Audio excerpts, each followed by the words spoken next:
Welcome to turning a moment into a movement.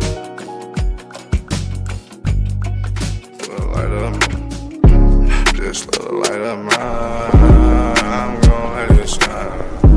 I'm gon' let it shine.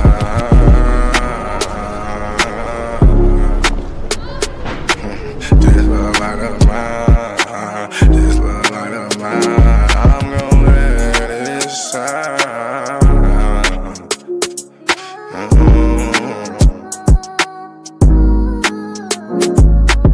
This little light of mine, I'm gon' let it shine. I'm gon' let it shine. This little light of mine, I'm gon' let it shine. I'm gon' let it shine. Oh Lord, just let it shine. This light of mine, this light of mine. Oh Lord, would you please just let it shine. Take the drama out of my life. Oh Lord, every night, the pain ain't right. I wake up at night, I never sleep. 26, 10, and 7, that's just me. Every day I need a little seed. I need a little fresh air, man, I need to breathe. All I know is trauma, all I know is tickets. All I know is no visit, all I know is a mission to get straight up out of prison. Lord have mercy for me. Lord have mercy on my people. Preacher Mary Washington and all my real. Lord have mercy with my people. I pray to God, we really need you. When I was down bad, when things weren't going right, every time I prayed at night, I put my hands up in my face. I said, Lord have mercy, little light of mine. Lord God, please let it shine. It's the drama that I live in my life. I swear to God, I was a bad guy every night. 10 toes down, salute. Everybody suffering, everybody who trying to make a way. Everybody looking for the sky, everybody looking for that piece of pie. In a law library, I know what that feel like. Hoping that somebody get active and involved in your situation. Man, pop your collar and pray. Cause Lord have mercy on my soul. And they make bad guy father get out soon. And the rest of those brothers who be mobbing to child each morning. Oh man, I ain't going to this afternoon. Man, I'ma miss dinner today. I got a couple noodles. Hey, you know what that feel like? Yeah, you know what it is. And if you a victim of a wrongful conviction, suffered and served by Ken Worthy, then I know that you know what that pain feel like. And your mama know what that pain feel like. Your father know what that pain feel like. With that light, let that little shine. Let that light shine, a little light of mine. Bad guy, Doughboy Week, all these great people in this great world of ours. 10 toes down, salute. I appreciate you, bad guy. I appreciate you, Week. I appreciate the tech. I appreciate everybody in the studio. We gon' pop off that LV. Ooh-wee. Cause that's what they be liking to see. But I hope you hear the missing when you see me fresh. Salute. Salute. You do good, brother?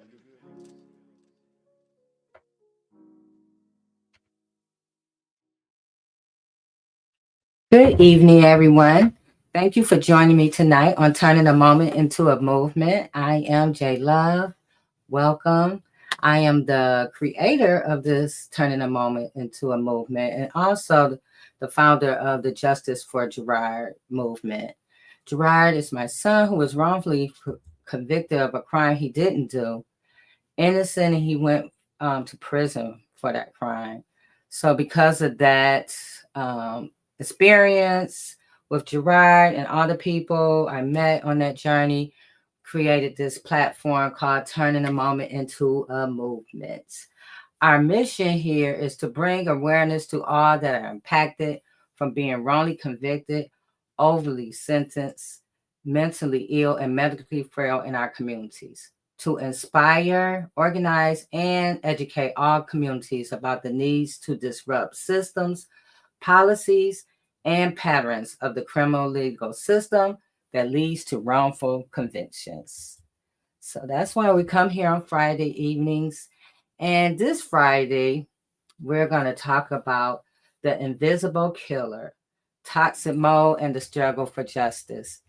So before we get started with our conversation for tonight, I want to introduce the panel. And I'm going to start with Leslie. Hello, hello. Good evening. Thank you Hi, for how are having you, me. Leslie?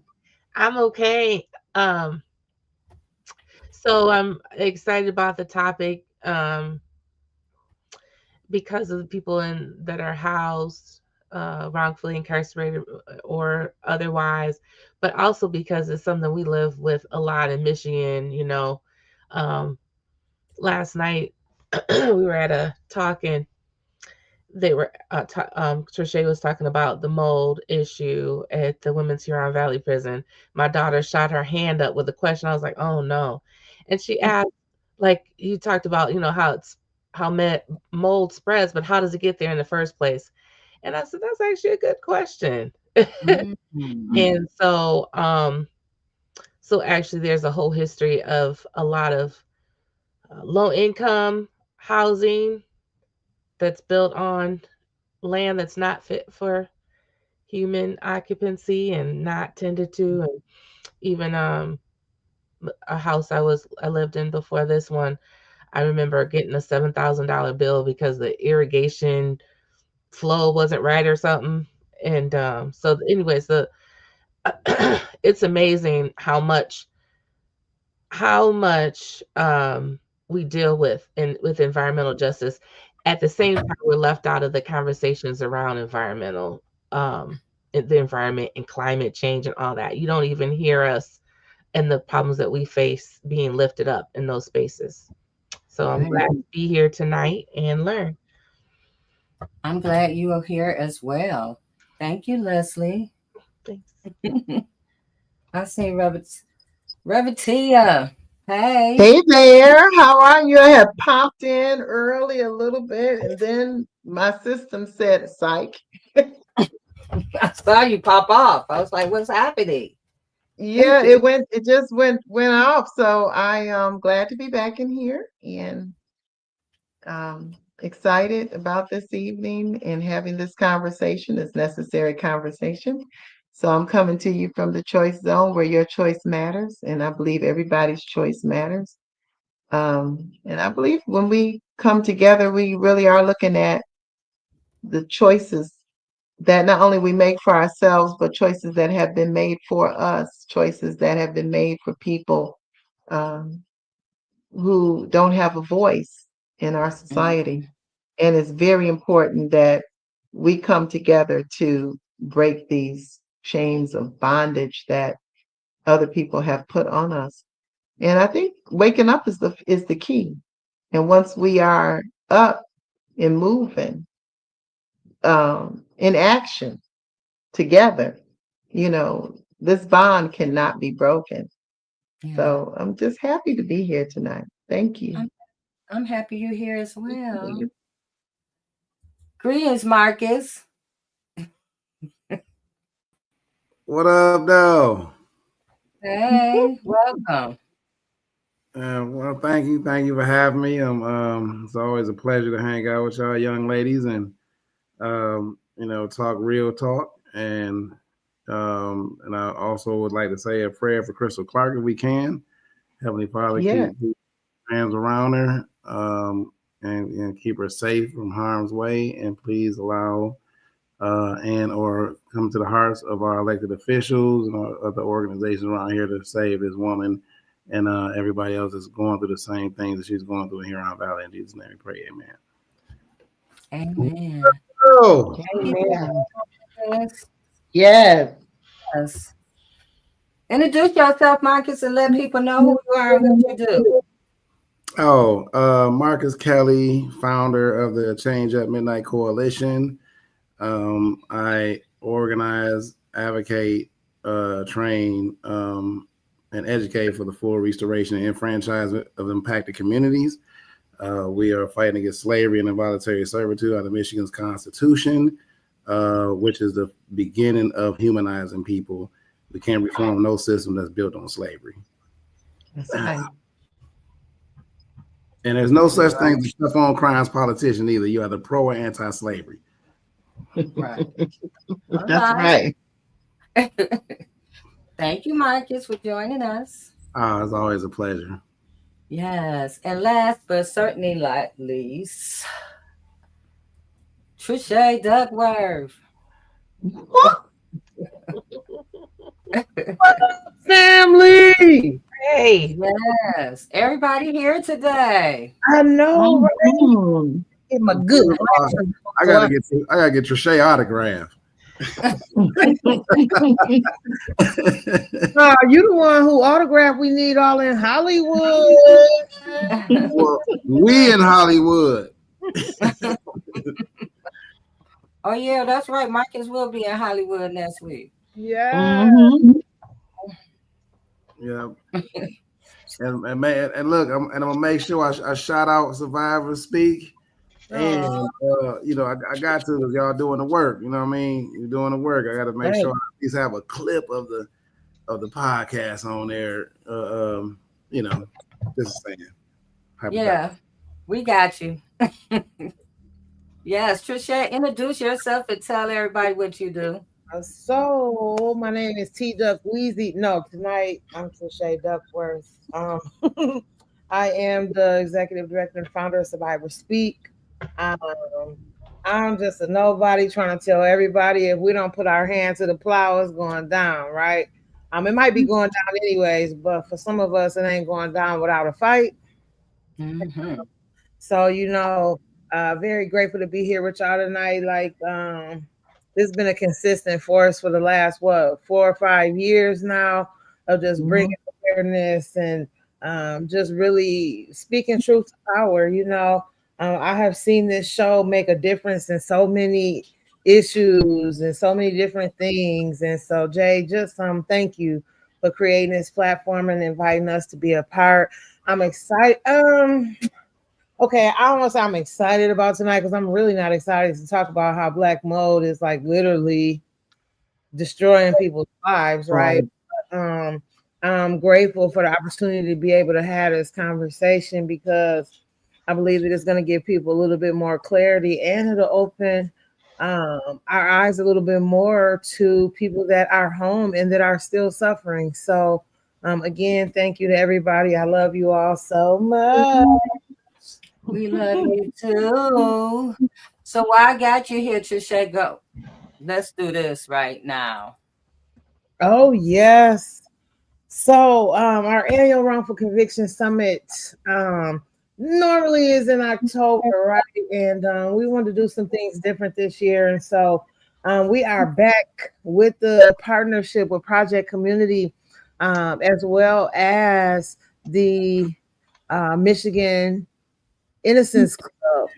And we will be at the Rosewood Ballroom in the Michigan Union on University of Michigan's campus. I believe that's 530 South State Street is the address. We're going to be there Tuesday, November the 11th. That's I think Veterans Day maybe. We'll be there from 7 to 9. And Mm-hmm. we're going to talk to some retirees. We're going to talk to families. We're going to talk to some advocates. And the most beautiful part about this is that we have students that will be there, that will be learning. And it's always great to have that education piece. We were in a position where we were all sitting around preaching to the choir, right? And this partnership has allowed us to bring awareness these last 2 years on wrongful conviction to the U of M campus. So we're grateful for Dr. Christensen and the Project Community students for this partnership. Yes, thank you. Yes. And we'll talk about our other announcement later. Yeah. So let's get started. So I don't know what happened to Marcus or Leslie. Okay. Something is happening, but we're gonna keep it moving. Okay, there go Marcus. Leslie, I don't know what happened. Oh, I think I found it. Hold on, you guys. Okay, there go Leslie. So tonight we open the doors on a danger most people never see coming. It hides in the walls and the ceilings and the vents, and the entire system is built to forget that people living inside them. We're talking about toxic mold an invisible killer that has shaped lives, stolen health, and exposed the deep cracks in our fight for environmental justice. So tonight, one of our guests is actually the climate justice nurse, and we're gonna bring her on. One half of the group. Our other guest is having Lejuan Council. She was going to join us as well tonight, but she's having difficulties with her internet. But we're going to bring on the climate nurse. Greetings. Hello, everybody. Hello. What an awesome group. I am so honored to be here. My name is Mary-Jaqueline Muli. My friends and family call me Kavivi, so feel free to do that. Yes, ma'am. I am a registered nurse. I am a cardiac ICU nurse. I practice at University of Michigan in Ann Arbor. So I'm gonna see if I can get if I can come and see you guys at Union's. You said it was on Union Street, on State Street. Yep, in the Michigan.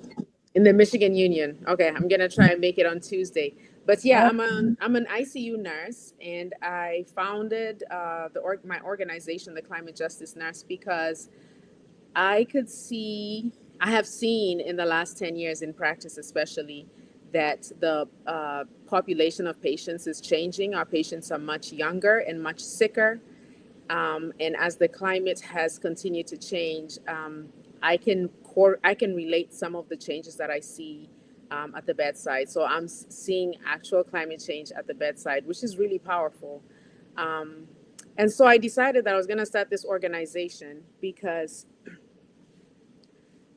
I feel like as healthcare providers, we're always doing the work downstream instead of doing more prevention work. If we can protect the planet and, curb some of the changes that we're seeing in the climates, then I think would have a better outcome with taking care of people.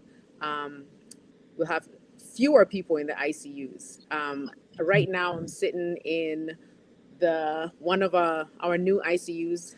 We just had this building built, and we are expanding from 10 beds to 16 beds and eventually 24 beds because we're busting at the seams. And the only thing that I know that has changed is, we're still the same people, but the environment in which we're living has changed. Mold is one of the things that I advocate for in Detroit. I've lived in Detroit for 25 years. In the time that I've lived in Detroit, I have seen our homes take a beating from water intrusion when it rains harder than it ever has. And we have these 100-year floods every 2 years. They say it's never rained this much. The last time it rained like this was 80 years. And then 2 years later, the same thing is happening. Our homes were not built to withstand that kind of mistreatment. And so I've had mold in my home, and I'm pretty sure my story wasn't unique. My basement flooded a couple of times, and more times than I actually would wish for it to flood. But when that water recedes, we're left with the effects of toxic mold. And as a nurse, I know that you cannot put a healthy body in an unhealthy environment and expect it to thrive. That's a lie. So I started my organization with my friend Lejuan Council, who advocates for healthy homes, and I advocate for the bodies inside of those homes. So I'm really honored to be amongst you guys today. This is such a dynamic group. Everybody's doing something different, but it's just so cool to be here. So thank you so much for the invitation, Jay. I met Jay at the reproductive. Yes, a reproductive conference in Detroit, and we just our spirits just connected, and I'm glad that I'm here. Like it finally happened. We've been waiting, to connect, and here we are on this wonderful Friday amongst these wonderful people. So thank you so much for the invitation. I'm really honored to be here. Oh, yeah, you're so welcome. And we're glad you're here as well. And also, I want to bring on an additional guest for tonight. Hi, Rebecca. Hi, how are you? How are you? I'm doing Well, okay. just introduce yourself. Tell everyone who you are. I'm Rebecca Trevino. I'm a former inmate. I was in there and I got sick and I was around the black mold. They kept on painting. And now I got health problems severely and I'm here to speak up. So, Yeah. Thank you for joining us. I As a talked to matter of Trish, oh, go Trish a ahead. lot lately. So I'm so happy I found her. I'm so happy that we connected too, sis. I'm so grateful and Thank you. just happy to hear what you have to say. Not happy to hear what you have to say, but just grateful for your courage to speak up about this. I can imagine how hard it is for you. Right. I was just diagnosed with that too, with the mold, and it's 72% in my body. When I got released, I was going to University of Michigan every week, twice a week for a few, well, I'm still going. I got 7, 8 specialists now. So, Yeah. I want to play your story. and they found the, Rebecca, we might have a little delay. I'm going to play your story and then I'm going to let you talk from there, okay? She might be froze. okay, I was housed in Huron Valley. I got sick in there. They said it was dry eye for probably about a year. I was dizzy. Then I got into the wheelchair. Then I noticed I couldn't breathe, smell, and my eye turned yellow. I was in Fillmore at that time, and it had opened, but they were saying it was dry eye. And I kited and I kited and filed grievances. And they finally sent me to the hospital a year, and my cornea had opened. Then, probably roughly about around that time or a little after, they put me in the infirmary, I believe it's called. And then I kept on going. Then I still got health issues out here. I still go to the University of Michigan, and now they found something on my lungs. But they would ignore me. I would kite, and they would just say it was dry eye, like nothing was wrong. And I just felt like, who do I talk to? I tried to reach out to people while I was locked up, and I didn't know who to speak to. And now I know what's going on. And I was allergic to mold before I went to prison. And I was also housed in an 8 and 10 man cells. And then in the old child hall, they made into where they house women. And I remember leeches coming off that water. But now they found something on my lungs, and now I got to continuously struggle with this mentally and my health. Just I was never like this before I went to prison.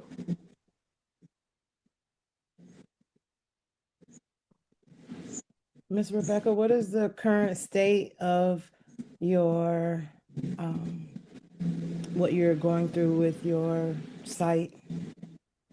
They took my eye out in December, I'm January. blind. They took it out. I lost sight. Yeah. We are just our heart. And I asked, Yeah. sorry, I had asked for my medical records from there, everything, but everybody seems to ignore me.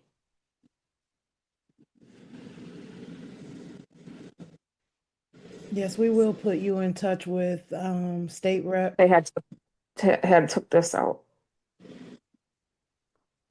So after all these years, struggling with that, and yeah, and now I'm getting infections regularly now, continuously.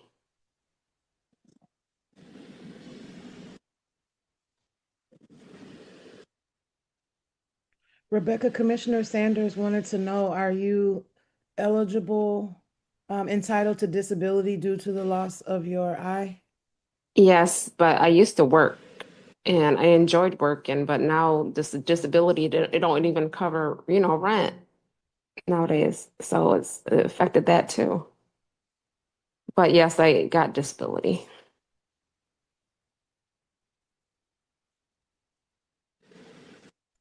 But I was more dependent before I got sick. So, it's a whole life changing,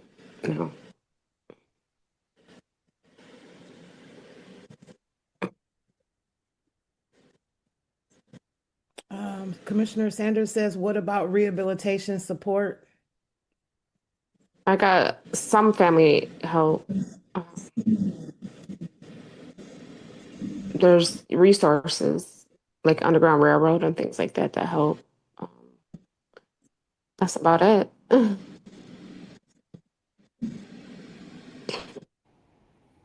But I still gotta depend, and now I'm visually impaired, so it's like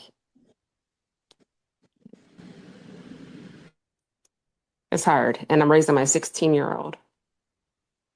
I was never like this before, so it's limitations what I can do on driving or walking or even being in the sun affected me bad. Night vision, everything.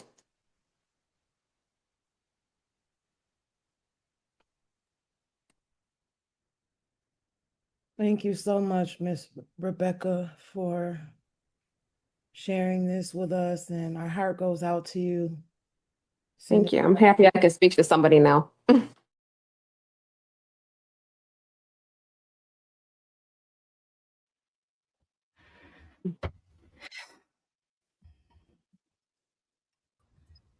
Yes, Rebecca. So you just found out today you had a new diagnosis today? Yes.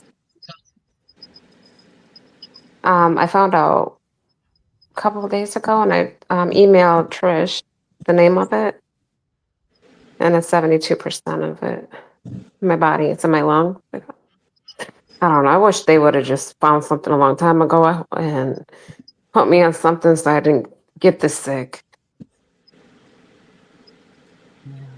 Yes, aspergillus is the diagnosis. Is aspergillus. Yes, 72%. Isn't that what Krystal has as well, Trisha? Yeah. Mm-hmm. Krystal has it growing out of her ears and behind her ears. Nurse. First of Mary all, Jackie. Rebecca, thank you so much for sharing your story. Yeah. Thank you. It takes a lot of courage to stand before strangers, Yes. and Yes. share something so personal about yourself. It's embarrassing. My heart is so broken because in the city of Detroit,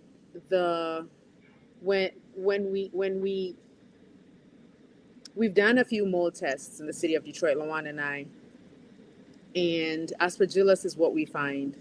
We find stocky boris. There's one called stocky boris and aspergillus. Aspergillus is one of the most dangerous forms of mold.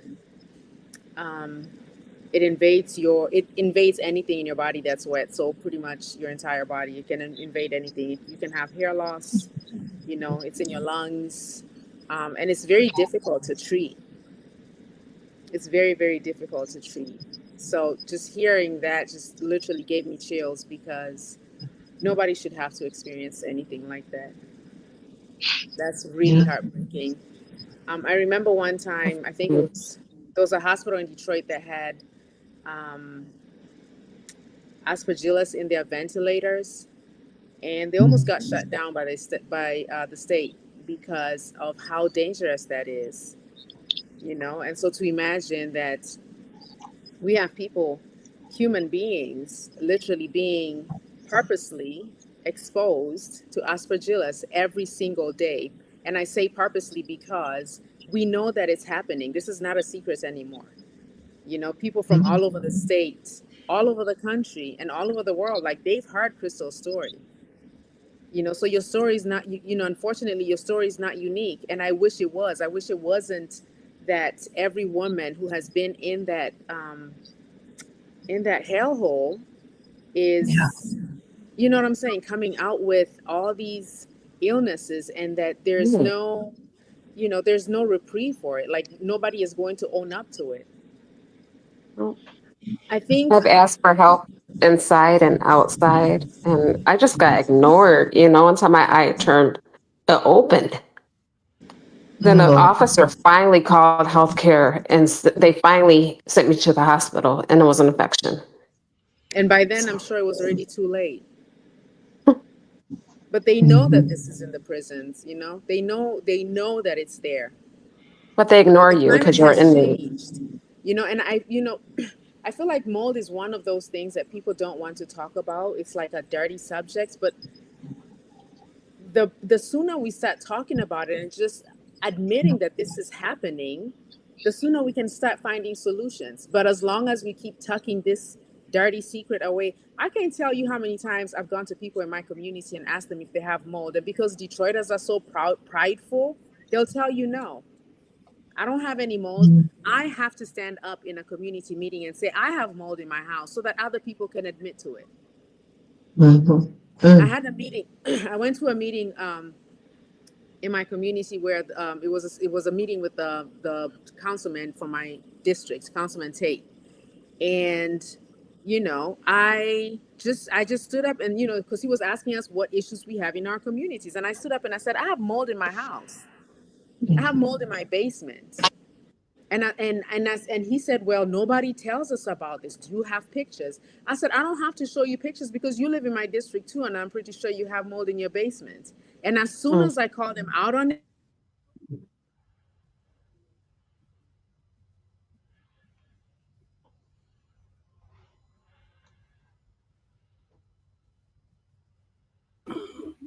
Oh my goodness, Nurse Jackie Rose. Go ahead, Marcus. I'm just so one thing that Ms. Kavavi just mentioned is the lack of conversations that we have surrounding this particular issue with mold in particular. And what I just gathered from that is something that I kind of been thinking about for a while, that you can't change anything you can't name. Like if you can't name the issue, then you won't be able to change it. That even goes to people. Some people probably just don't even know they got mold. You know what I'm saying? If you're not an expert in that area, you might see something, you can just throw some bleach on it and not realize you're sending the spores through your house. I was one of the people when I was a kid.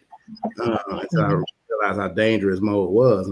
And in this situation with what Ms. Trevino is going through, is what a lot of is the same story throughout the United States when it comes to prison.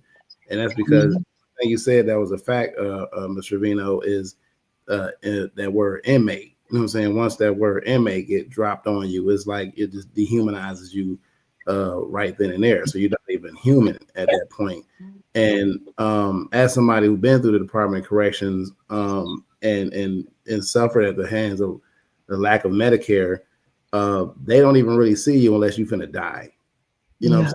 It's like, because they interpreted Estelle versus Gamble as, and with their own policy directives when it comes to Medicare, that as long as they give you a Band-Aid, they provide care. And that's a protection against the 8th Amendment violation. Or, and most times when you go, and Ms. Trevino will tell you, they'll tell you drink more water. Like drinking water is, and rest in water is the answer to everything.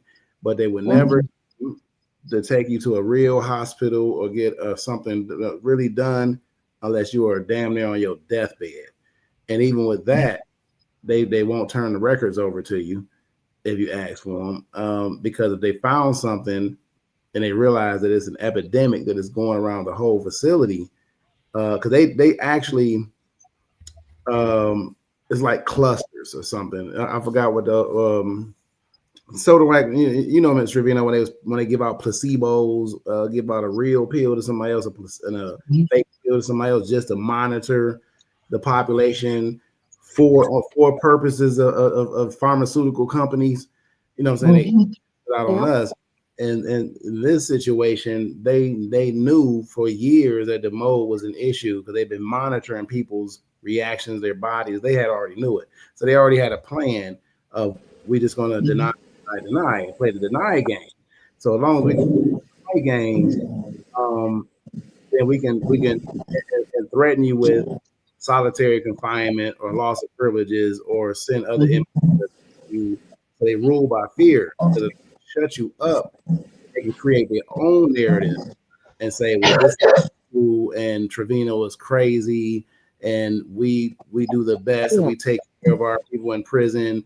And they spin this whole narrative of like these things ain't really happening. Meanwhile, we have Ms. Trevino who suffered at the hands of, we have Krystal Clark, we have so many people that come home not the same way they went in. I never was like this. Yeah, and see, and it's like, okay, well, because they making so much money off the people that's incarcerated, it's like, what's a lawsuit? I can lose $3 million when I'm getting $2 billion every year anyway. So you know what I'm saying. So they it's just like the Trump game. You just keep suing and suing and suing. Wait, somebody else. Okay, I made enough money off of Trevino now, so I'm just gonna go ahead and give her a couple dollars, and we'll just do it all over again.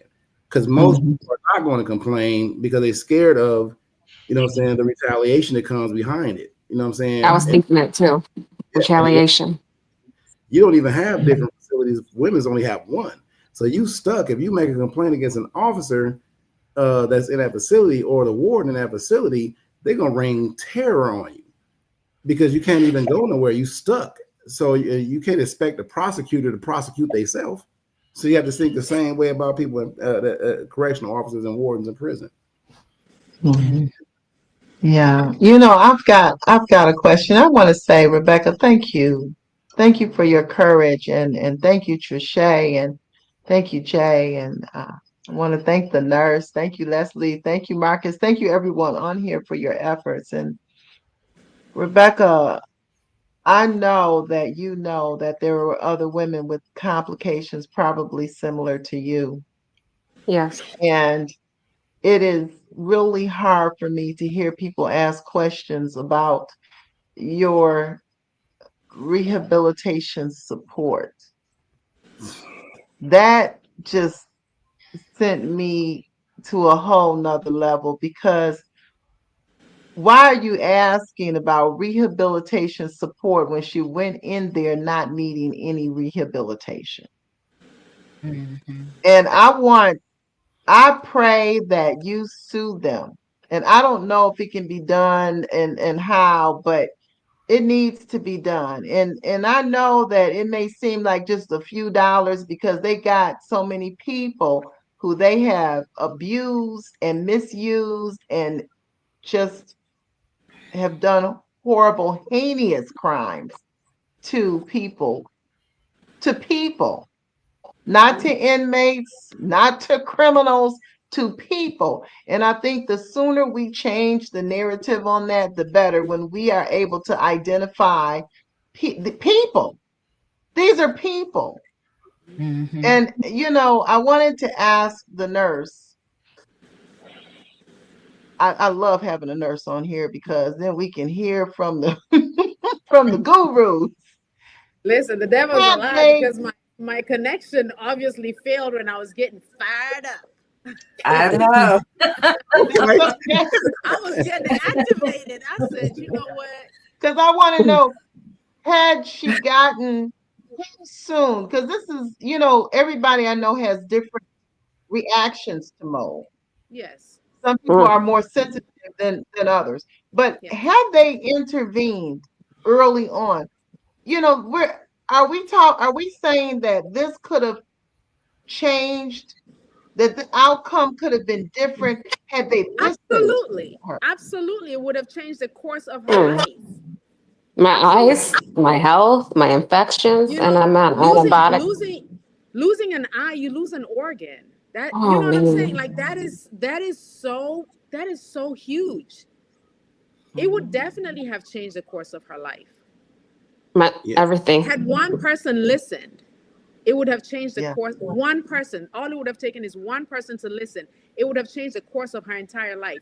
Which is why when I decided to call myself the climate justice nurse, because I know as one person, I can move mountains. Yeah. You know what I'm saying? Like I can make people listen. People love to hear me talk. I have a little bit of an accent. They love to hear me talk. You know what I'm saying? And I'm gonna tell If one you, person had listened, it would have definitely changed the course of her life. That's what all nursing is.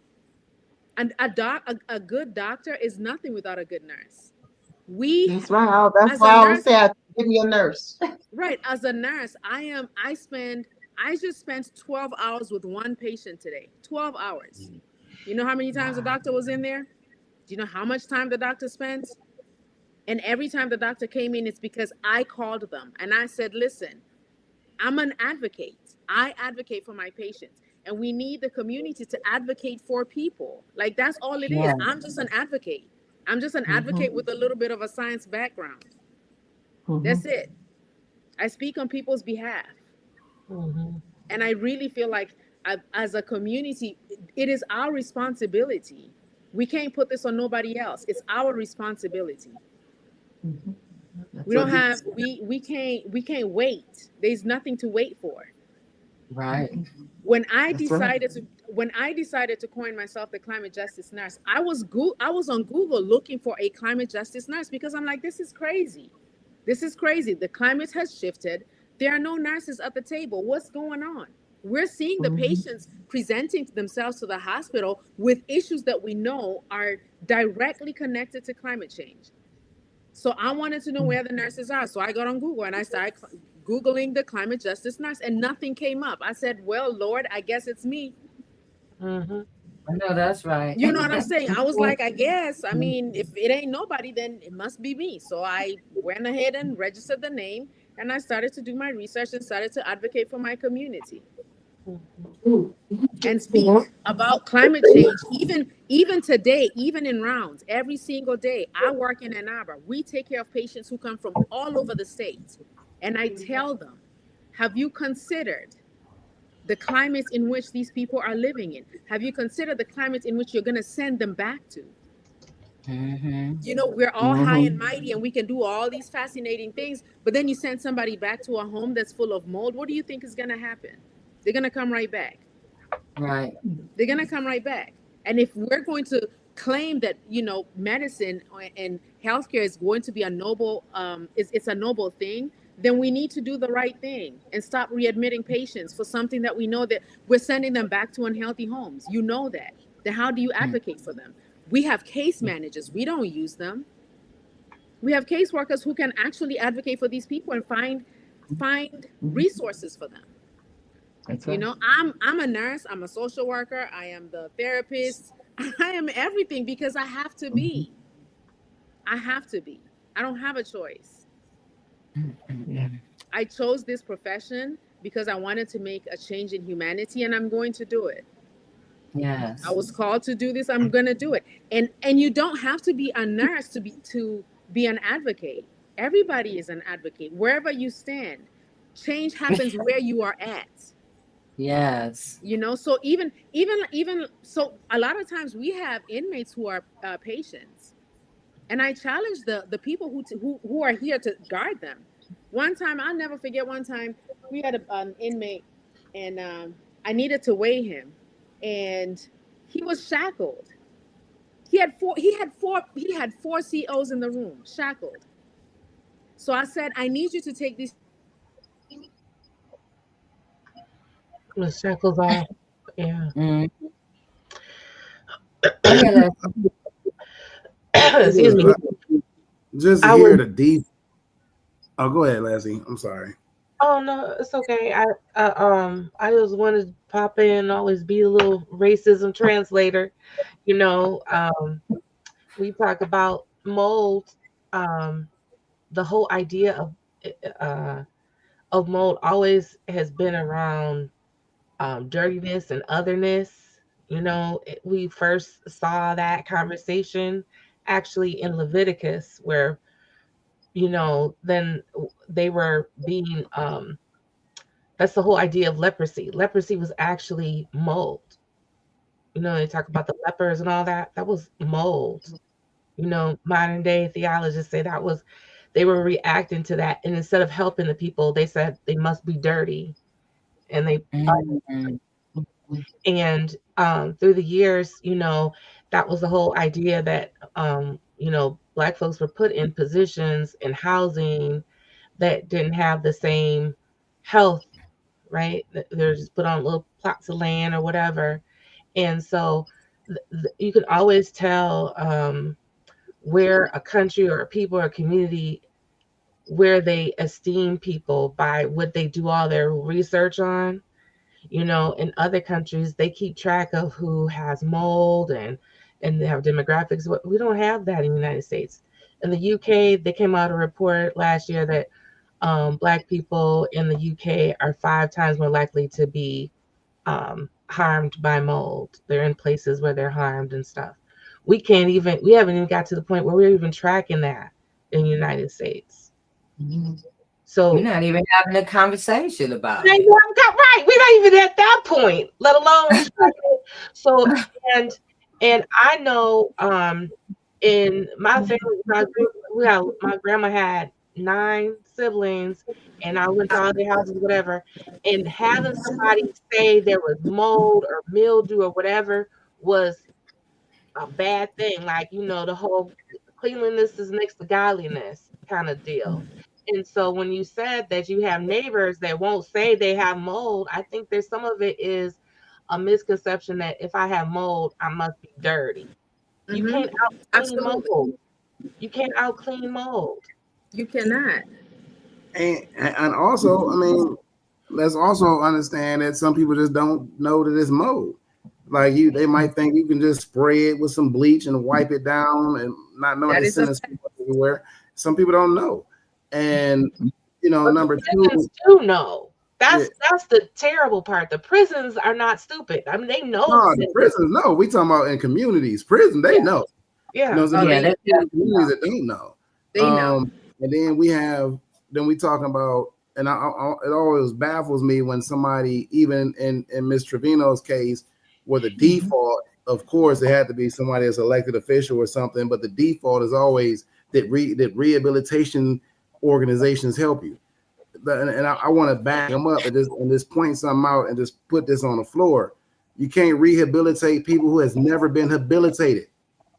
You know what I'm saying? I hate that word. Like, if you have never been provided with the things to be successful in the first place, how could you re-give that to me? right. Exactly. You can't re-give her all back. That's right. You know what I'm saying? You can't. You can't re-give her health back. You intentionally made her suffer. You know, how can somebody That is inhumane. it's inhumane, and it's, like I said, it's because, going back to what Mr. Trevino said, once they slap that word inmate on you, it doesn't matter, you know what I'm saying, who you are a slave, period. That's it. Ain't nothing human about somebody, just no different than back in the day when they used to call you a jigaboo or something like that, set you on fire, dance around the fire because you wasn't human, you was bestial, you was this. They just, all they did was came up with an innovative way to say slave, which was inmate. Right. I wrote the parole board last week, and they messaged back and they said prisoner Clark. Prisoner. And I said, that's the problem right there. That's the problem. Prisoner, criminal. We are not the product of our worst day, right? We may have some issues. We may have some things that we suffer through, but she is Krystal Clark. She is not prisoner Clark. You are Rebecca. You are not. It's just. And it just shows you the mindset. When they said that, I just thought, oh my gosh, this is why they're not doing anything. Because And they do that to condition us.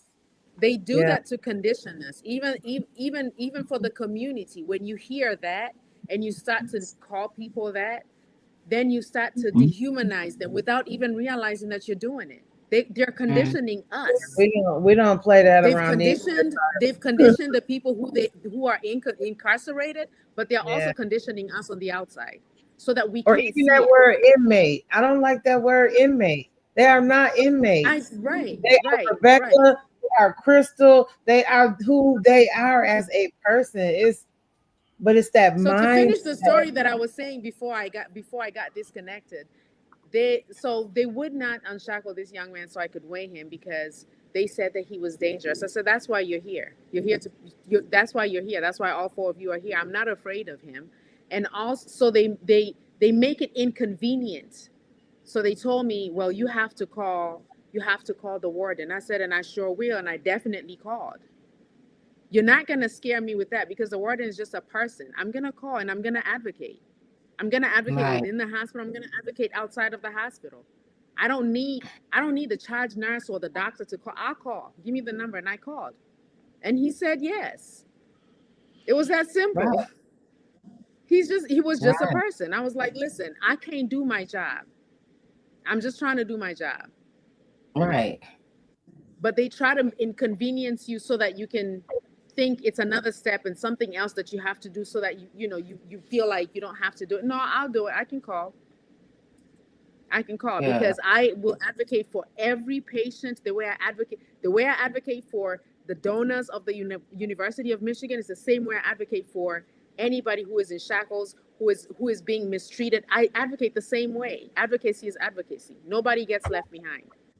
Yes. Yes. Nobody gets left behind. I tell them all the time, don't tell me no patient is a VIP because all my patients are VIPs. I know that's right. Every last one of them. Right. It doesn't matter who they are. It doesn't matter whether they donated a building to University of Michigan or whether they were found on the streets in Detroit. They are all VIPs as soon as they walk in here. Yes. Yes. And if we start to treat each other like that, honestly, that's all we have to do. We have to start treating each other and seeing each other like that, like we're all VIPs. Right. See the humanity in It's each other. heartbreaking to hear the things that are happening to people who are incarcerated. It is heartbreaking Yes. because it should not be. It should Yes. not be. Doing time should be your only punishment. You should not do time and be mistreated and be subjected to stuff that's going to kill you. Like, what are we doing here? Yeah. This is insane. Yes. And the other thing also is all these elected officials, they will never say that people were suffering in prisons and we were quiet. We're shouting from the rooftops. They're choosing to ignore us. Mhm. They know everything that's happening in these prisons. They know. They built them. Yes, and even so, a lot of them act like they don't know. But Krystal, Thank you before so we much, even Rebecca, met for sharing your Krystal, story. It is heartbreaking, but it takes so much courage. And you're not alone in this struggle. There are people who are going to fight for you. God is still so good Thank you. because you even have learned that you're not crazy. All these things that you've been experiencing.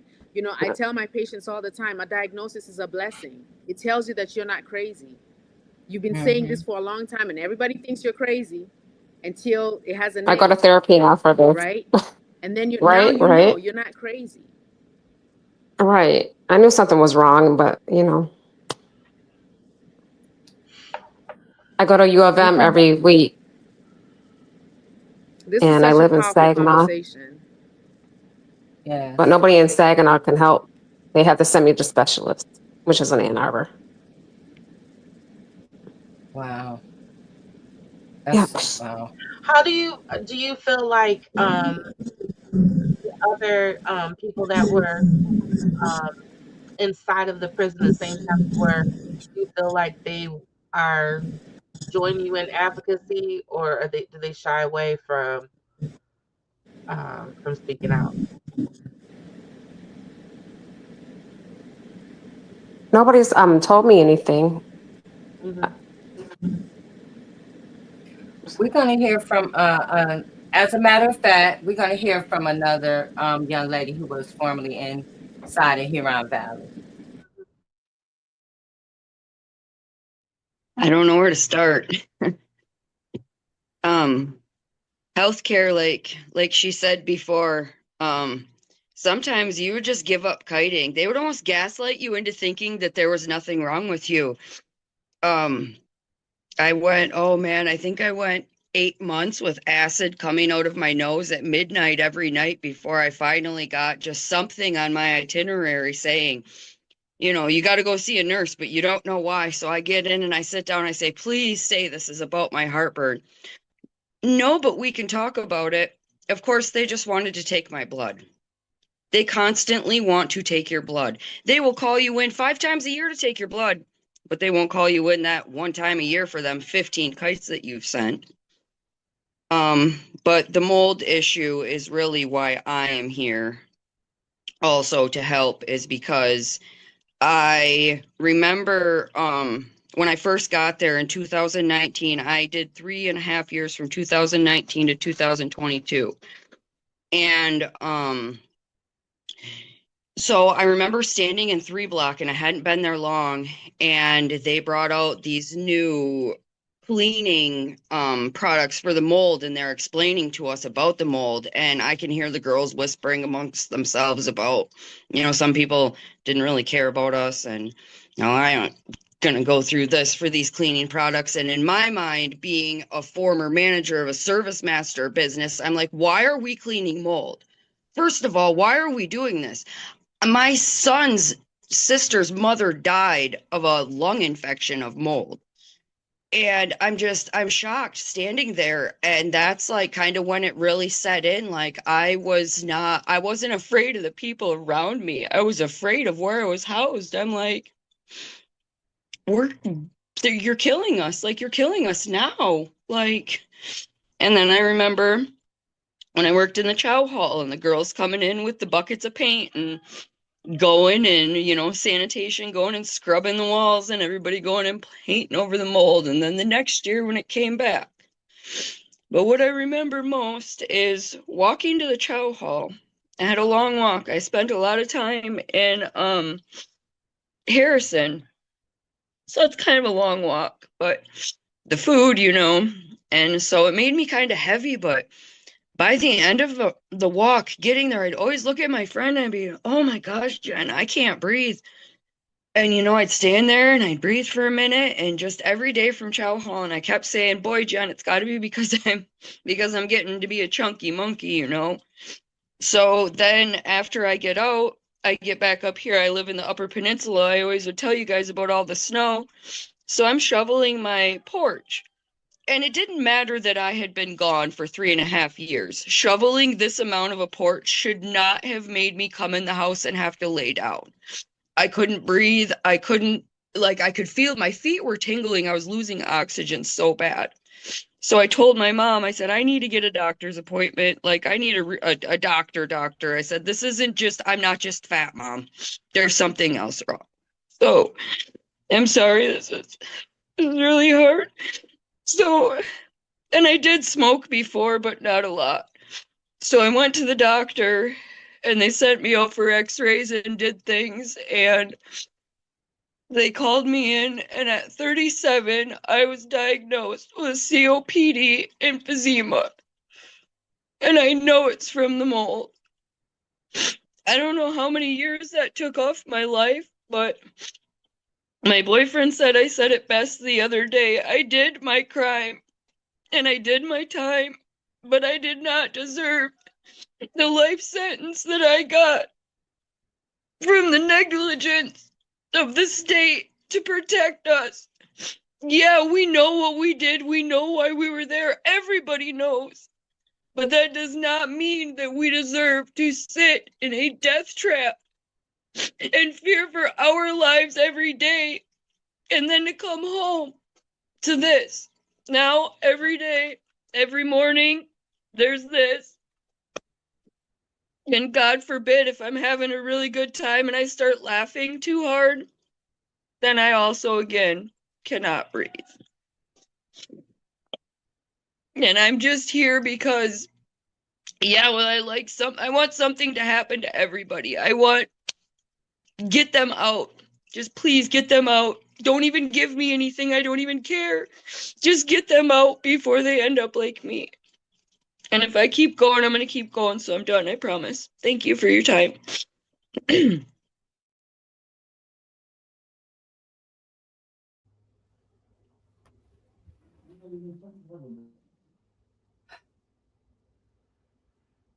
Wow. Mm-mm-mm. It's so much. It's so much. You know, we have been talking about Krystal for about at least 4 or 5 years. And every time it's always a denial. No more. I can't imagine my patient telling me that they're sick and I don't do anything about it. I Yeah. can't imagine a stranger telling me that they're sick and I don't do anything about it. I can't imagine that. That is.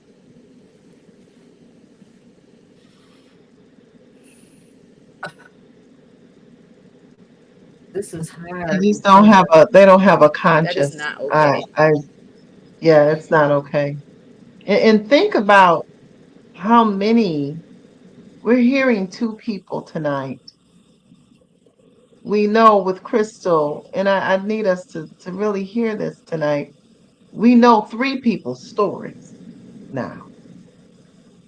And I know I don't think I can hear that, can you hear me? Yeah. Okay. And I know that with these stories that these are the ones who are able to speak now. We got one one of the 3 is still there, speaking out from where she is and has attempted to get help for years. And there's so many people that are at, and I know it's going on around the world, but I'm just talking about Huron Valley right now that are not able to speak. They haven't had a voice. And they're all affected. There's even employees that are affected. And many of them won't speak out because of fear. And that's why we're here. That's why we come together.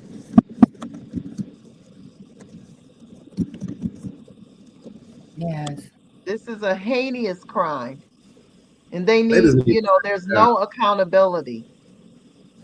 They need to be held accountable to the maximum. They need to be charged with RICO. That's what they need to be. Yes. It's definitely a RICO.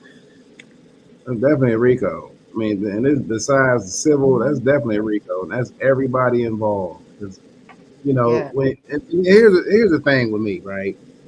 When they want to come into communities and criminally charge people, if I'm doing something and Trichet know about it and Reverend Tia know about it, they hit us with a conspiracy so fast and criminally charges and conspiracy carry the highest. So I don't see how this would be different. You know what I'm saying? When it comes to elected officials, you know that it's mold here. You know what's happening. It's harming people. You know people are dying, and you still doing all these different cover-ups. It's definitely a RICO case. I think everybody should be criminally charged because it's criminal. Mm-hmm. That's why they want qualified immunity. Mm-hmm. That's why they're holding this thing up so they can get qualified immunity. Mm-hmm. And because they already know it's criminal. It's too many women sick. When we're talking about Teresa Dunlap, Mo in her chemo port. Yeah. Mo, the lady was doing good until that mold invaded that chemo port. That's And right. it was swift. It was swift how she left here. It was so quick.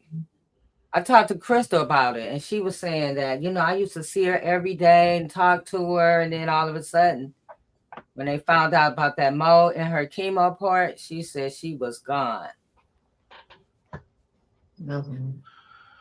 So we're coming here tonight because So many people are denial. They want to know what she do, what did they do, and all this other craziness that have nothing to do with why are they killing people inside the facility. This is what we're talking about. Why are they making people sick and nobody is taking accountability for it? The judge said they've been covering it up, denying it. There's reports, but still no urgency to correct the problem. I don't see the urgency. I see more gaslighting. I see more gaslighting. Even today, I'm talking to Krystal, and she was just crying about the situation that's going, how they're gaslighting her. She's sitting there with extreme headaches. They want to give her Tylenol. She's like, that's all they do. They think Tylenol is the answer for everything. No. But yet still they won't send her back to the specialist.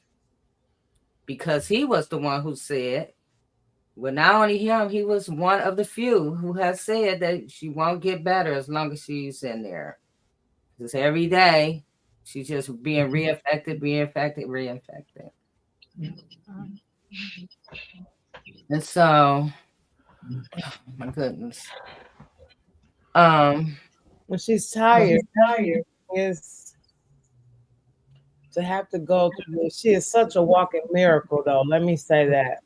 Mm-hmm. Such a walking miracle, because no matter what they do to her, and I mean no matter what they do, she still is rising like that phoenix out of them ashes, and she will not stop. But she is tired. Needs them to do something, and somebody needs to do something now.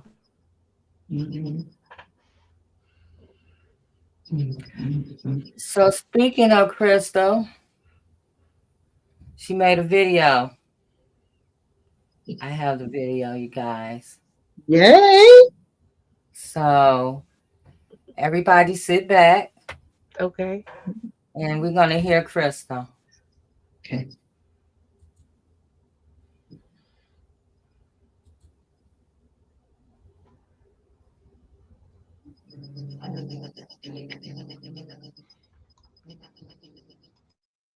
Uh-oh.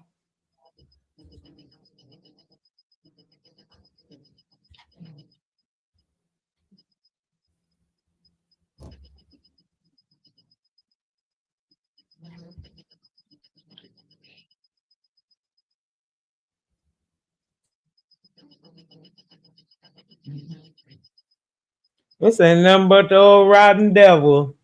That's all. That's all it is.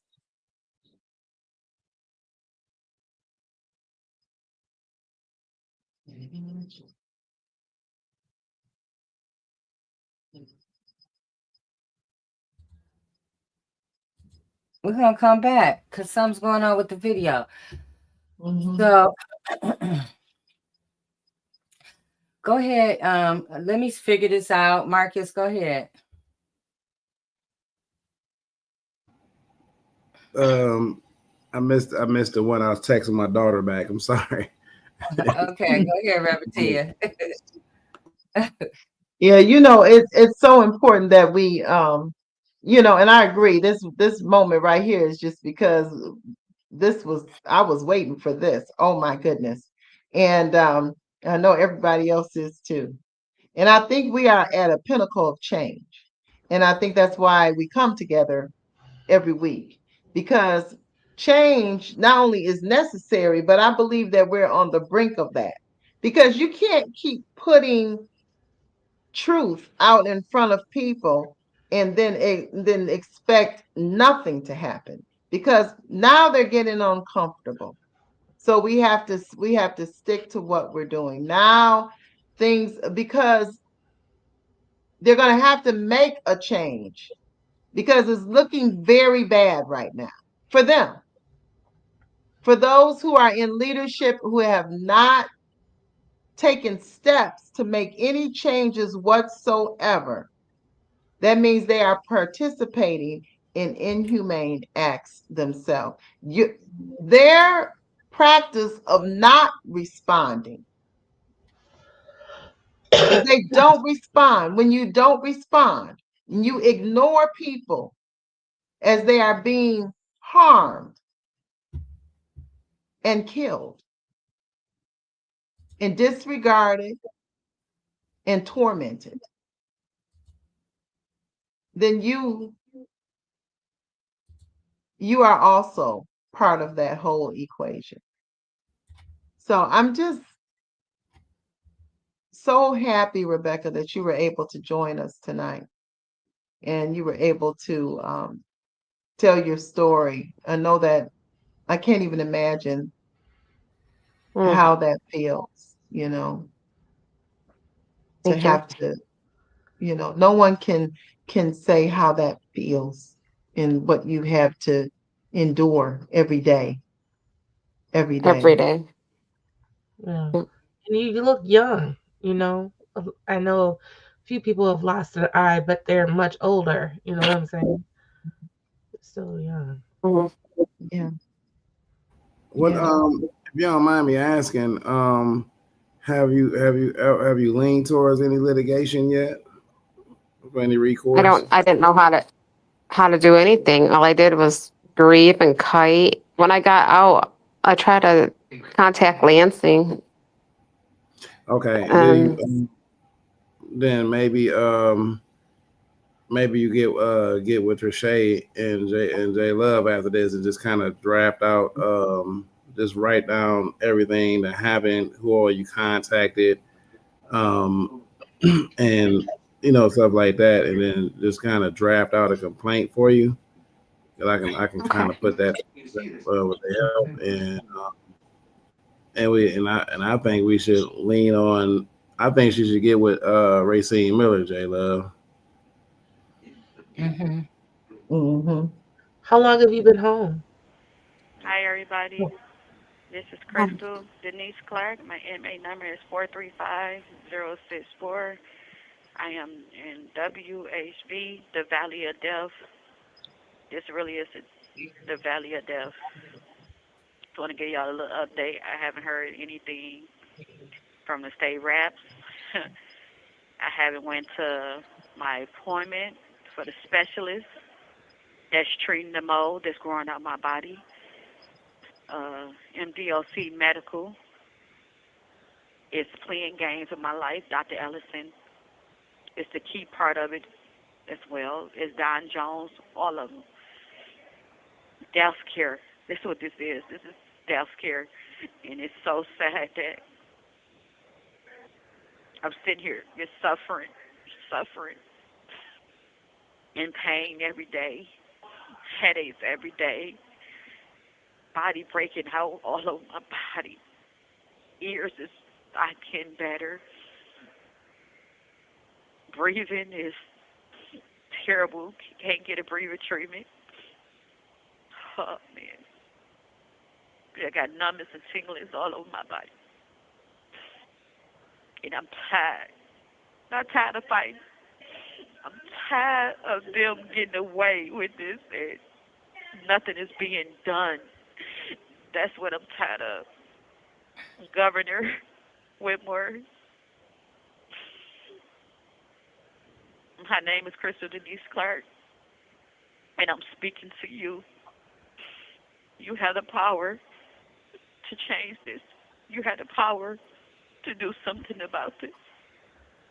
I've been writing you for a long time, begging you for help and telling you what's going on in here. I sent you the proof. I sent you all my medical records, every letter, every paper I've been writing. I sent it to you. And you just, at first you were responding, then you just stopped. I want to know, why haven't you came in here? Why haven't you sent somebody here yourself to see it for yourself? If you don't believe the paperwork, why haven't you came yourself? tired of this every day. And then they just make it as like it's all in my head when they know it's not all in my head. They have the proof. And when it come out, somatic disorder, I don't have that. I know what's wrong with my body. I know when something is wrong with my body. It's not all in my head. It's not all in my head. Dr. Ellison on the 24th with Sewer Mental Health, P.A. Johnson. They try to act like the back of my ears, oh, it's growing something else, trying to cover up the mold, somehow. Somatic disorders. But I might think something is wrong. That's why I want more tests. No, I know something is wrong. And the mold in the facility is affecting me every day. It's killing me. I don't care what nobody say. I'm not crazy. It's not all in my head. They had to be ashamed of themselves. I don't know how they could sleep. When you see it every day, and you see me, and you see it growing, and you just let me sit here and suffer. Just let me sit here and suffer, and now I got to go out in the cold and take all my meds. Because of Don Jones and Dr. Ellison and their leadership. That's the plan that they choose for me. Just to torture me and make me suffer because I have spoke out about this. They're not helping me. This is a cover-up. This is a cover-up what they are doing, and they got to be ashamed of themselves. They took an oath to help not to kill. That's what they doing. They killing. They killing us. They are killing us. They're not helping us. They're killing us here. And everybody sit here and walk around and see it and don't say nothing. It's shame on y'all people too. This is so heartbreaking. I cannot sit here and work here. Because these people, loved ones, is here suffering and I say nothing. Everybody always want to say somebody crazy. We ain't crazy. We is not crazy. This place should have been shut down a long time ago. I'm tired of this. So, this is what more you have the power to do something. I got a year and 4 months left. And I'm asking you to release me out of this so I can get the help and the right treatment. There's no helping me here. It's more than one different type of mold here. Smoke is growing. I'm highly allergic to it. We have the paperwork. You got doctors telling them. They still not listen to the doctors about my health. So I'm asking you to look at your family, look at your kids. Would you want someone to do you like that? Like they are doing Krystal Denise Clark. I'm asking you for your help. I got kids and grandbabies to come home to that. But even that, I'm asking you for your help.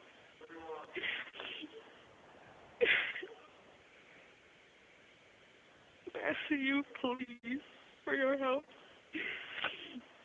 I do not deserve this. I paid them 15 years for something I didn't do. 15 years.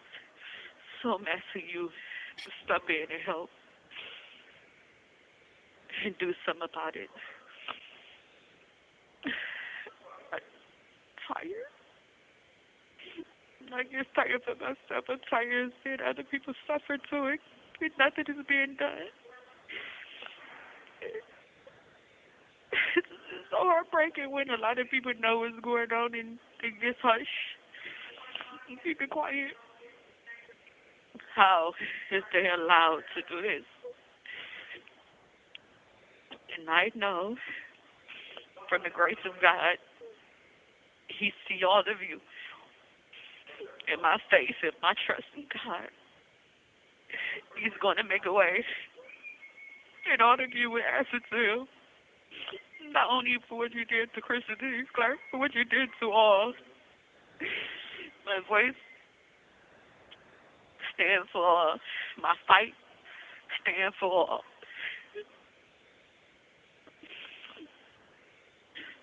So I'm praying that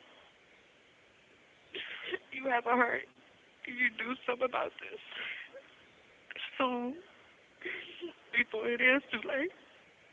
I'm trying to stay strong and uplifted. It is hard. Everybody say stay strong and stay strong. It is hard. It really is hard. It's really hard. And I got my faith and trust in the Lord. And I know He covers me. And I know He got me. So everybody out there,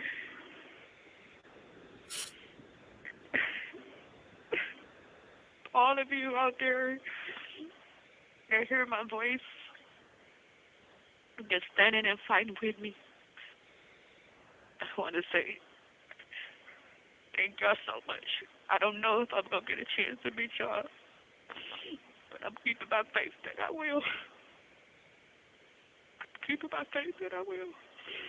And I love you all for all the support, every last one of you. Even the ones against us talking bad and down. I forgive you all and may God bless you all. Because you never know when you will be in these shoes.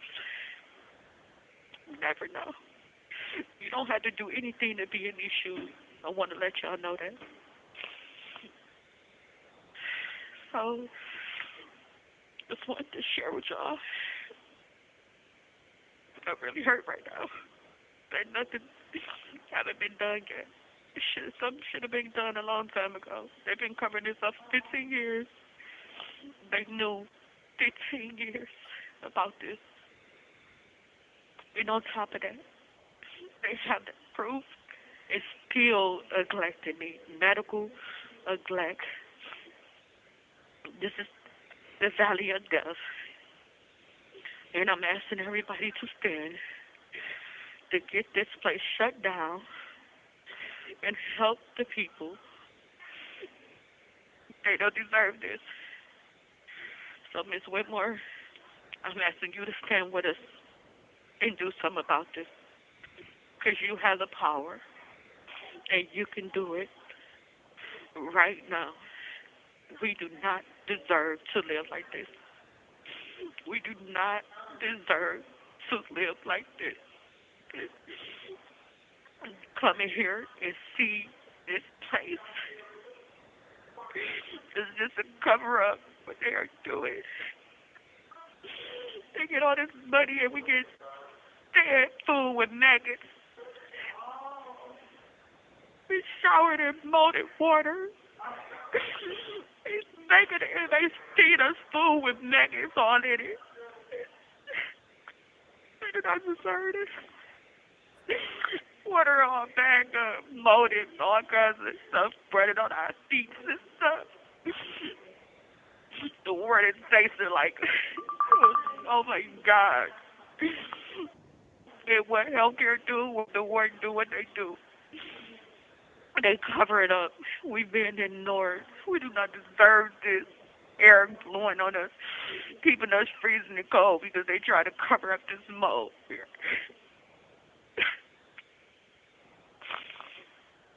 This is so disgusting. A shame and heartbreaking. No one, loved ones, no one deserves this. So I'm asking y'all to stand with us and fight to get this place shut down and every last one of you have 1 minute remaining. That is in on it and don't do nothing about it. We asking that y'all help to get those people walked off so they won't hurt no one else. They don't deserve the job. They don't deserve to be doctors, nurses. They don't deserve to be officers, wardens, deputies. They don't deserve. They don't deserve to be state reps, nothing else. They don't deserve it or for the ones not doing the right things. And I salute the ones that's doing the right thing. We thank you and may God bless you. So I'm asking all y'all to stand with us. And everybody share this with everybody. Share this with your loved ones. come join us, join the fight to help shut it down. Free Krystal Denise Clark. I'm claiming it in the name of Jesus. I love you all. Free your loved ones in the name of Jesus. I love you all. God bless you all. Thank you for you.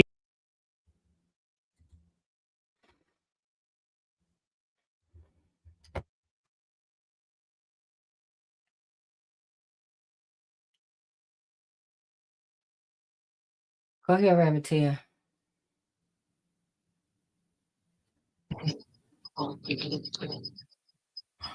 That was needed.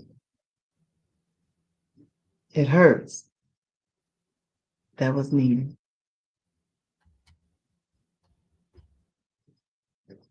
It is painful.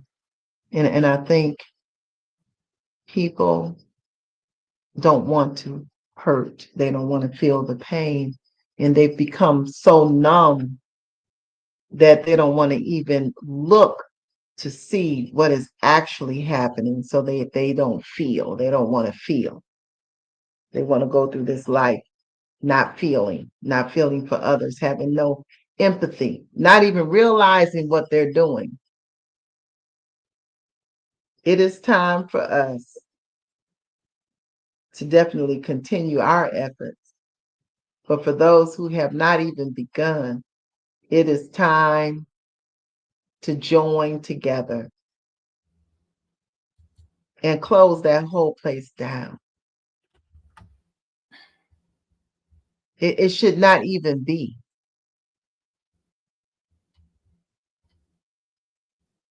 All right, now I want to continue to ask the Most High God, the God that's everywhere present at all times, at all points of space, to continue to hold her up and keep her lifted. While these people who have no conscience continue to ignore the cry.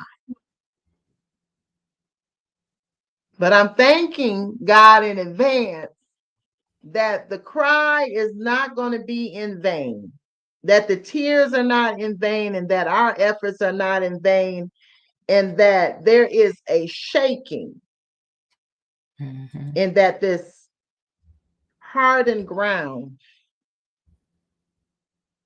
all of these stones are going to have to come down, and she's coming out of there. Praying that she receives the medical attention that she needs, and others like her. This cannot continue. And we are going to walk by faith and not by sight. We're going to continue our efforts regardless of the inaction of those who are in leadership positions. And I'm believing God that they will be shaken into action to make a change.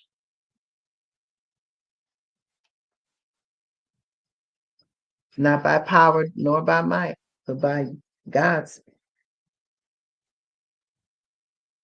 I thank God in advance. I thank God in advance.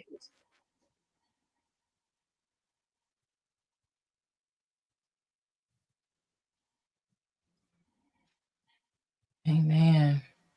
Thank you, Jay. Thank you, Reverend Tia. So the stories are abundant. There are so many women who are suffering. Their voices are going unheard because somebody want to keep their job or their pension is more important than health care, than just telling the truth. You know, Rebecca, I just want to, again, just piggyback on everybody else, like just thanking you for like being here and standing up and telling your story. It has to be challenging for you because you're living it. Yes. You live in it. And You one of the millions of suffer from an upset stomach after a big meal? Try Pepto-Bismol. Unlike some products. got some extra feedback coming in. I like Pepto-Bismol too, but I don't know. Go ahead, Leslie. No, I just had a question, because I can't remember his name. One of the guys who started Michigan Liberation said, the people who are closest to the injustice often are closest to the solutions. So I'm thinking, Nick. huh? Nicholas Buckingham. Thank you. Yeah. So I'm thinking about Rebecca. What you feel like there's any things that could happen, like ways that we could put pressure on outside of just flattening the whole place until then? Like, what could we do to help someone who might be suffering the same way you were a few years ago? Well, when I was in there, I kited, I grieved, I tried to reach out to everybody. And I think it's pretty odd that me and Krystal's got the same diagnosis with this mold. Did they tell Really? you you're the only one? Right now, yeah. But I've been fighting this. I mean, I've been sick since I got out. And I go to U of M every week. And I have all these doctors, and they said I'm a mystery.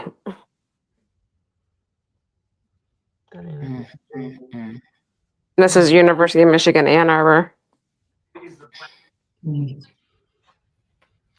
So there's a Krystal is seeing an infectious disease doctor, and his name is Brandon Beck. If you can, Rebecca, reach out to him. They referred me to one. And now I'm probably going to be seeing more specialists. Because they just found this. He's in Ann Arbor. He's treating Krystal for the aspergillus, whatever. He's treating her for it now. So he's familiar with what's going on. He would probably be a great advocate for you, because he's standing up to them now, MDOC regarding Krystal. And because of that, she hasn't seen him in over a month. But he's not backing down on the truth of what it is. And, we just can't allow them to keep gaslighting people and telling them what it is not, when they know when the men were in there that mold was in there. This is not exactly. New I heard that too. The men were talking about the mold when they were in there. So now it's just horrific, and it's just all that painting and stuff that they're doing. I think somebody came in there. They had an inspection a few days ago, and they were in there and power washed the showers. And Krystal was like, they ain't never have done that. Trying to get all of that mold off the ceiling of the shower. I don't know what is so hard for them to just say, hey, this place is full of mold and we need to come up with some solutions. That's what the judge said. The judge even said, hey, you got to January 2026 to come up with some solutions. Quit denying it, because it's really killing people. It's really making people sick. Go ahead, Tristan. Rebecca, do you mind if I give your number to this attorney that I'm texting with right now? No. Yeah, I'll take it. Okay. I have my medical records from University of Michigan too, and right now I'm in the process of trying to get the records from the prison. Right, and maybe we can help with that, or somebody can help with that with the Freedom of Information Act. I really don't have too much to say tonight. After that, my heart is kind of heavy, and not kind of like, and when I think about what Rebecca has to go through, what Krystal is going through,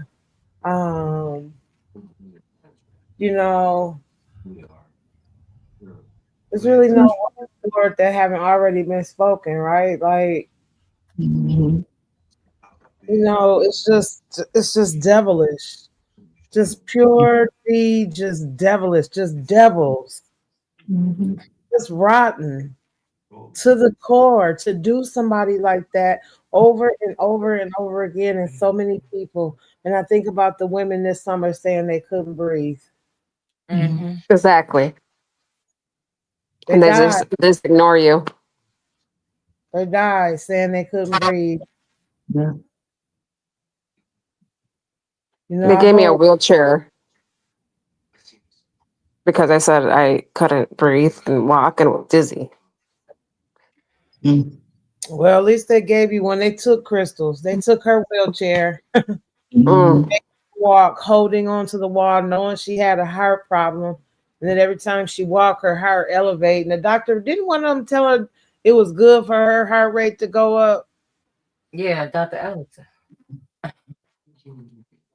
So if they give you a wheelchair instead of getting to the core of the problem, that's the thing. It's like they wait until someone passes or until things just get so bad. When things get so bad, you got to spend more money. Why not put things on the preventative end? You know what I'm saying? Like by now, business should have gardens.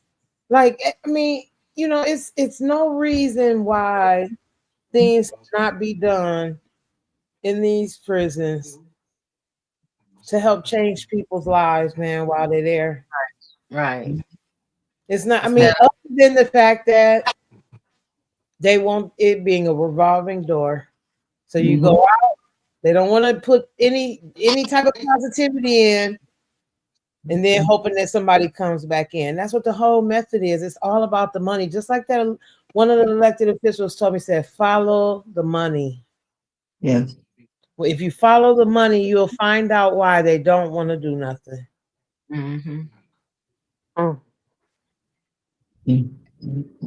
So when you say you're trying to get your records from the MDOC, is that through WellPath or do you have to get them from MDOC? Dwayne Waters. Oh, you have a person. No, I've contacted. I didn't know what to do when I got home, and now I'm learning more stuff.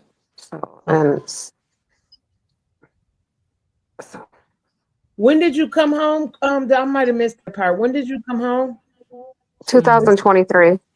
Okay.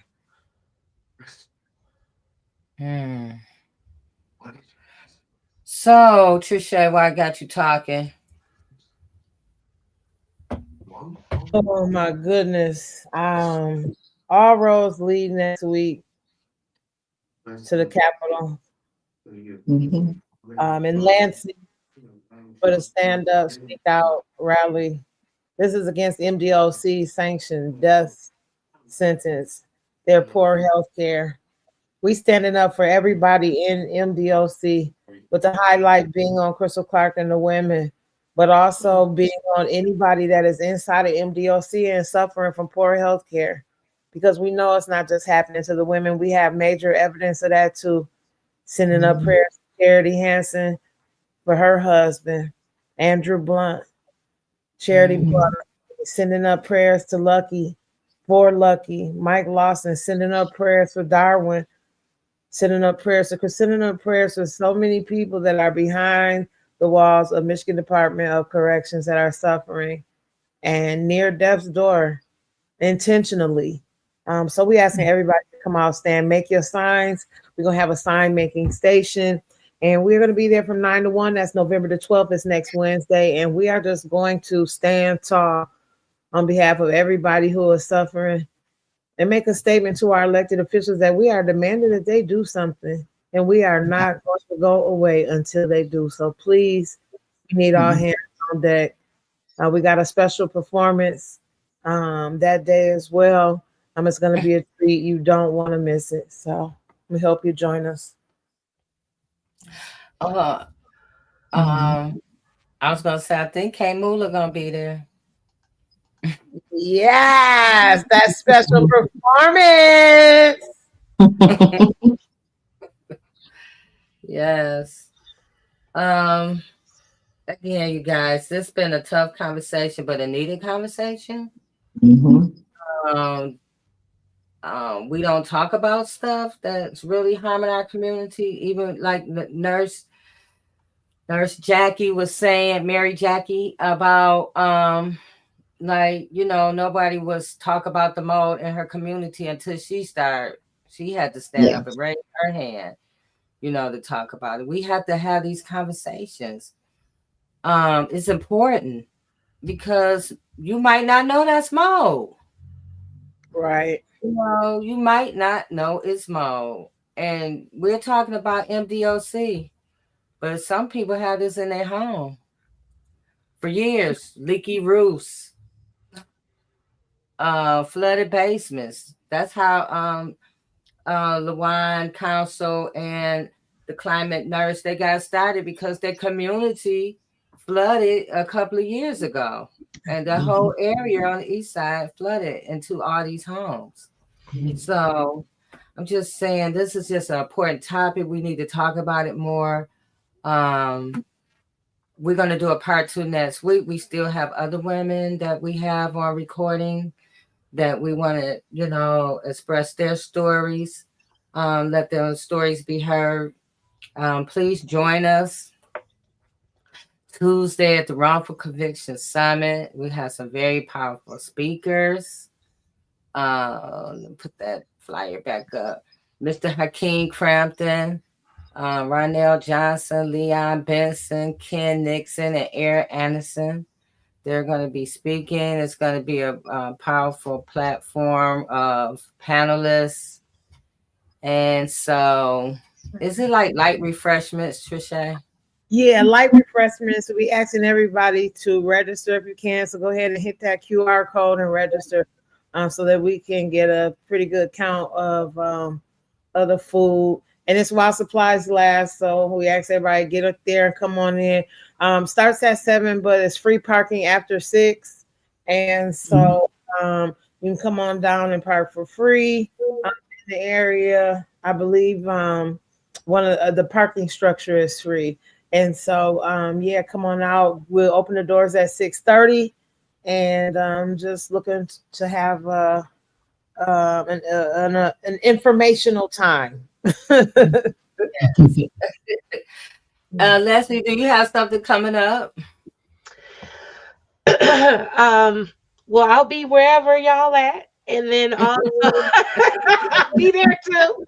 And then on this Sunday, there's a showing. I'm not directly involved, but it's called A Ripple in Ann Arbor. And oh my goodness, I remember it because I was in high school when this all happened.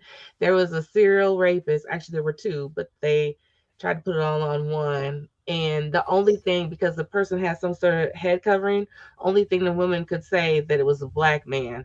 So they proceeded to stop and question over 600 black men, and 120 of them were coerced into giving their blood. Like they said, if you're innocent, then why don't you give her your blood? So they were young and they did it, and they kept their DNA for all this time. They've never had apology, never got they don't even know, many of them, if they have the DNA still there. And so it's called the DNA Dragnet. And our Ann Arbor Councilwoman, Cynthia Harrison, and I think the young woman's name is Aaliyah Mitchell. If I said it wrong, charge it to my head, not my heart. Is a filmmaker, and they're showing at the Michigan Theater at 2 p.m. And it's called A Ripple in Ann Arbor. And we're looking to get it in the film shows and all of that, because Ann Arbor has always shown up in the world as being very liberal and blah blah blah blah, but it is not that, list for another day. And the harm still ripples. Like the harm, we still see it today. It reverberates. So, and on next Friday, J Love's gonna be on my talk about censorship in the media. You know, we have so many things going on, and one of the ways that we've been able to talk about things is through social media. These media companies, they ain't loyal, right? So we're going to talk about some of the ways that just from people getting their whole platforms taken, the new trend of having racists use black faces and black names so they can get people in arguments, get your whole account taken, all sorts of nasty stuff. I've had to send FBI files to Meta to prove my own family heritage that I know.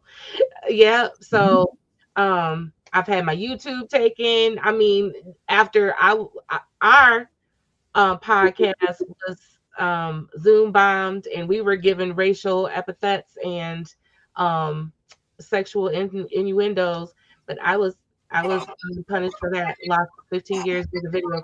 So just think about other ways, and J Love is has done a great job of, you know, like we said, we had this video from Krystal. A lot of all of what you see that comes from J Love, and I would love to have her on to talk about that. So let's just talk about it. We'll be on Patreon and Zoom, and I'll send the information out. Yay. And then also, you guys who live in Detroit, I need you guys to start going to the Detroit Police Commission meetings. They're on Zoom. If you can't make it, get the Zoom link and start listening to what is going on in your town. I was on there because I wanted to find out more about the shot spotter that's violating people's constitutional rights in the city. And found out about some cell phone technology that they're using that they didn't have permission. The people don't know that they're using. But because phones are now operating in 4 and 5K, they want money to advance, you know, to step it up, their technology, right? So you asking people for money to use something that it hasn't even been approved. There's no policy, there's no nothing. So it's like a mobile, from what I'm gathering from the meeting, it's like a mobile phone tower. And supposedly, those air quotes for those that's listening, supposedly they are not really, they're only using it for, you know, if they're looking for a specific person of a heinous crime. I'm just saying, why has it been a secret? Why has it been a secret? But as I dig into it, it's called Hailstorm, Stingray or something, Hailstorm. It's been around for a minute. The Michigan State Police uses it. Michigan is one of the places that heavily use it. So we should be really start paying attention, especially with all this ICE stuff and all the things that's going around right now, how they're surveilling us. You know, it started as terrorists. You know, they needed all this stuff for the terrorists after 9/11. I guess now we're the terrorists because they're using it on us every day. So we need. Is there a way to block them? It's not just that. Like in my neighborhood, let me tell you, on Tuesday there were ICE agents all around my neighborhood taking pictures of people's houses and the back of their license plates. And there were people saying like, hey, why are you doing that? Looking for Hispanic, because I have a lot of Hispanic neighbors. Anyways, they came and got this man, and he's legal, but they, you know, anybody with accent is or a certain hue, picked him up at 1:30 in the morning. Picked him up at 1:30 in the morning. And so the next day, which was yesterday morning, I guess, or I don't know, I'm getting the days mixed up, but maybe it's happened Wednesday. Yesterday morning, they had the court hearing, and a bunch of neighbors went to just be in the courtroom to watch the proceedings. But it's crazy. Some of the kids are scared to go to school. It's a mess. Yeah. It's a mess. That's happening in Southwest. Yeah, they're using a lot of fear tactics right now. I don't know. We got to do something. They're definitely using this cell phone technology. Yeah. They're definitely using a lot of stuff on us. And so we have to educate ourselves. Maybe you need to get off the phone with all this stuff. Maybe we need to start being more in person, but I'm just saying you need to know, we need to have these conversations, because walking around here oblivious to things is how we get so caught up in stuff that we, just imagine if we were having the conversation, just engaging each other. That would, I could go back and talk to this person about that. Have you heard about this? Have you heard? Just having the conversations are so important. So please participate in your city's police commission meetings. It's important. So that's all for tonight. Thank you, Rebecca, for joining us. We appreciate you. I know we're going to be talking more soon. Hopefully. I see you in Lansing, and I'll see you guys next week, and I'll see everybody next week.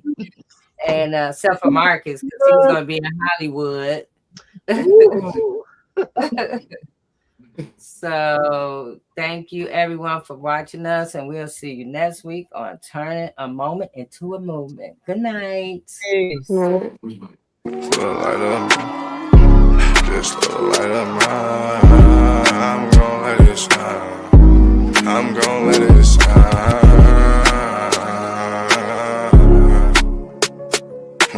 Just a light of mine, just a light of mine. I'm gon' let it shine.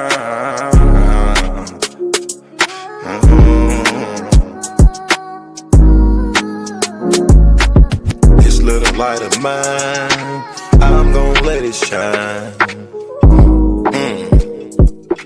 I'm gon' let it shine. This little light of mine, I'm gon' let it shine. I'm gon' let it shine. Oh Lord, just let it shine. This light of mine, this light of mine. Oh Lord, would you please just let it shine. Take the drama out of my life. Oh Lord, every night, the pain ain't right. I wake up at night, I never sleep. 26, 10, and 7, that's just me. Every day I need a little seed. I need a little fresh air, man, I need to breathe. All I know is trauma, all I know is tickets. All I know is no visit, all I know is a mission to get straight up out of prison. Lord have mercy for me. Lord have mercy on my people. Preacher Mary Washington and all my real. Lord have mercy with my people. I pray to God, we really need you. When I was down bad, when things weren't going right, every time I prayed at night, I put my hands up in my face. I said, Lord have mercy, little light of mine. Lord God, please let it shine. It's the drama that I live in my life. I swear to God, I was a bad guy every night.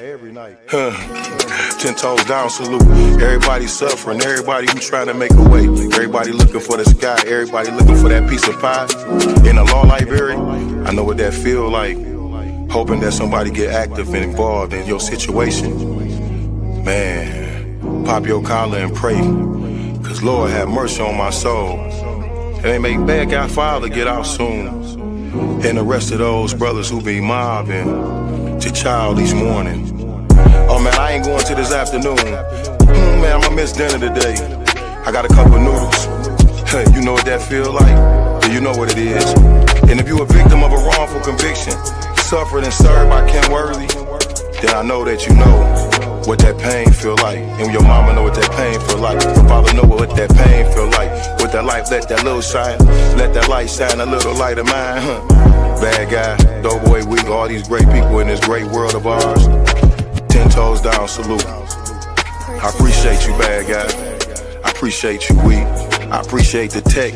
I appreciate everybody in the studio. We gonna pop off that LV, ooh-wee, cause that's what they be liking to see.